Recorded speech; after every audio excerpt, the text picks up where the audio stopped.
স্নান টান কমপ্লিট হয়ে গেছে, স্কুল থেকে চলে এসেছি, এখন মোটামুটি রেডি হব, একটা জায়গায় যাব। তো তোমরা সব কিছুই দেখতে পারবে, জানতে পারবে আমার ভিডিওর মাধ্যমে। আর একটা তোমাদেরকে জিনিস দেখাবো, তার আগে দেখাচ্ছি কিছু হয়ে গেছে। এই স্যুটকেসটা নিচ্ছি আর এই ব্যাগটা নেওয়া হবে, আর তেমন কিছু নিচ্ছি না। মোটামুটি 3 দিনের জন্য যাওয়া হচ্ছে, তারপরে এসে আরেক জায়গায় যাব, সব কিছুই তোমাদের সাথে শেয়ার করব টুকটুক করে। আর তার মধ্যে আরেকটা জিনিস তোমাদেরকে দেখাচ্ছি, এটা হচ্ছে আমার বাগানের গ্যালারি, বাগানের মানে বারান্দা। তো বারান্দার মধ্যে দেখো তোমরা একটা জিনিস, এই যে এই দেখো টবের মধ্যে আমার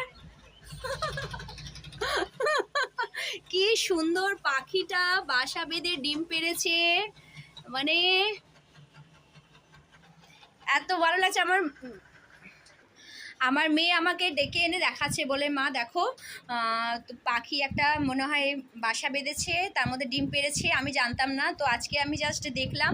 চলো বাদ বাকি ভিডিও তোমাদের সাথে পরে শেয়ার করব। ওকে, বাই।